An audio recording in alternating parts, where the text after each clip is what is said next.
What's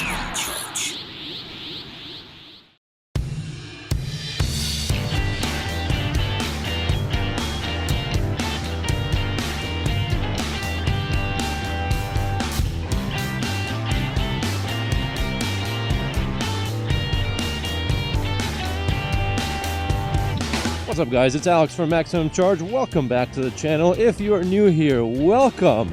Today we're testing out some of the mods that I've been talking about for the aniioki A8 dual motor e-bike that I have. If you guys have been watching this channel, you'll know that one thing I've wanted to do is turn this thing into almost like a chopper cruiser kind of e-bike, just for fun, and I think I've kind of sort of done that with the mods that we're going to go over today. I don't know if you could tell, but I am leaning back right now while riding this bike.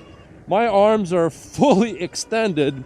They are more or less horizontal, maybe they're slightly upwards, but they're more or less horizontal. I've increased the handlebar height. I've installed a new seat on this bike. I think the power on this bike is plenty. I'm not going to do any changes to that. But changing the seating position this much on the bike has changed how this bike is performing.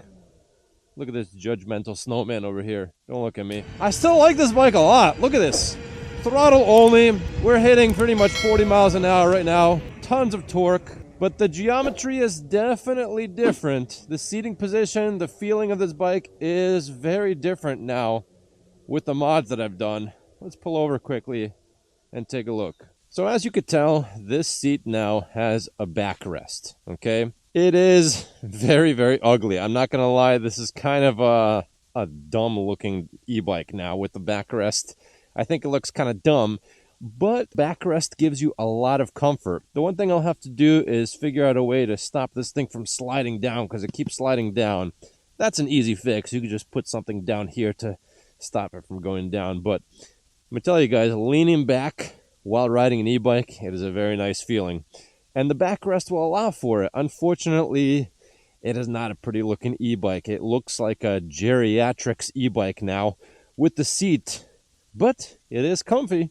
Props to those geriatrics who are riding their e-bikes with a backrest. They know what true comfort feels like. Unfortunately, it's not all that badass looking, but it is very comfortable. And I know a lot of you guys that have this bike, you're probably wondering, how the hell did he mount a normal bicycle seat with that insanely, excessively wide and thick seat post that this bike comes with? Well, what I did was I installed a regular seat post on this particular seat, and then I installed that into a PVC pipe, screwed the thin seat post into the inside of the PVC pipe, and then I shimmed in a bunch of little narrow pieces of wood to make sure that everything is seated snugly into that PVC pipe.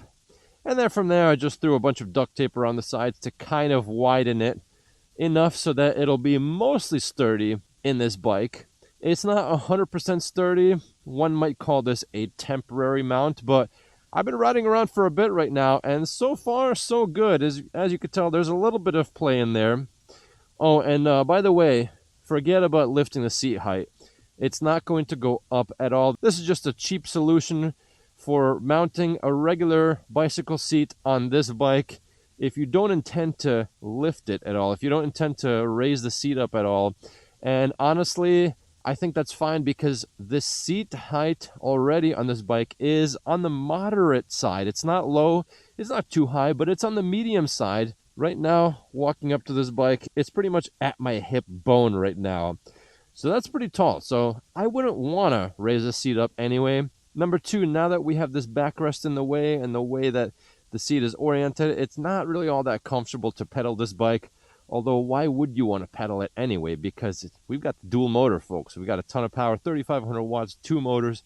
Who needs to pedal, okay? As far as the handlebars go, I looked everywhere for tall ape hangers that were at least this tall with a cross brace, and I couldn't find anything. I would have to customize it myself. I would have to buy a separate cross brace with ape hangers that were already about this tall, so that would have been very expensive. In my opinion, not really worth it. And so what I did was I just installed a spacer right here for the stem. It doesn't look too bad. there's definitely a gap underneath the handlebars and where the fork is. The plus side to that is that now I have easy access to fill up this air shock with more air. And this is an okay spot to add a small storage container so it fills in that gap and it looks better. If I were to change anything with this handlebar setup, if I did end up going the route of the full-on ape hangers, it would be adjustable so that I can get the handlebars closer to my body. I don't have to reach out as far, but it's actually pretty good. So far, it's not too bad. Now, the downside to this setup is that it's shifting more weight to the back, and now it has even less weight on the front wheel, which means that front wheel is going to spin out even more than it did before. And at full charge, it already spins out all the time. You have to really feather the throttle to make sure that front wheel doesn't spin out at full power. And again, one of the major downsides about this setup, especially the seat, is that it just looks kind of dumb. It looks kind of dorky. I do have a rear basket that I can add on to make it look even more dorky to complete the geriatric dorky looking e-bike image, but I kept that off for now because otherwise I would have to drill in new holes into that basket to get it mounted further back so I can get clearance behind the seat. But yeah, guys, these are the mods that I said I would do to this bike. Sometimes what you'll realize when you're modding is that you have an idea in your mind and then you go through all the steps and the work to put it together and you realize, nah, maybe that idea wasn't so good after all. So in case you guys had the same idea, you wanted to do something similar, this is what it looks like. This is it. If anything, I would probably just get rid of the seat, put the stock seat back on, and it would still look pretty cool. Now, another thing that's annoying with this big backrest here is I cannot swing my leg over this bike anymore. I got to really lean it over to get my leg either over the seat, or I have to shimmy my leg through the center of the bike over the middle to get seated on this bike. It is kind of annoying to do that. So right now, if I were to get on this bike, I gotta throw my leg through the middle, push myself up, and then we are, as the kids say, Gucci. The ground is a little bit moist over here, but if I stop right here, so let's say I wanted to throttle from 0 already. Tons of wheel spin, but once we're going, it's not bad. And at least it's comfortable with the backrest. I do feel that I have more weight over the rear suspension, and it is definitely bouncing up and down quite a bit. I almost feel like the rear suspension now needs dampeners in there as well, because otherwise you're just going to be kind of bouncing up and down everywhere. It is what it is. Not a big deal, but something I noticed. It would also be pretty awesome if I could add some kind of pegs to the fork up front so I can rest my feet up there. That would be pretty cool. That way I could just hang out, cruise around like that, and just rest my feet on the bike. Yeah, just experimenting right now with that foot position. That would definitely feel pretty nice if I had foot pegs right there and I can get this handlebar closer. But that's it for today's video, guys. Let me know what you think about this bike and the mods that I've done to it. Should I do more mods? Should I get rid of these mods? Should I at least get rid of the seat? Let me know what you think in the comments below.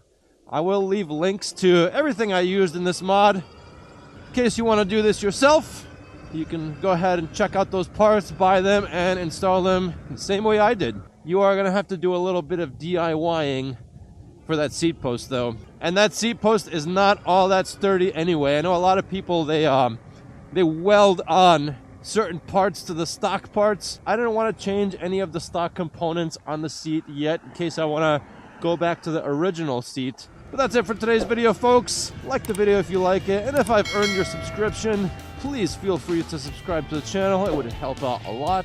Follow me on social media. I'm on Instagram, TikTok, Facebook, and I have 2 Facebook groups, E-Bike Addicts and High Speed E-Bikes, 40 miles an hour and up. That's it for today, folks. Until next time.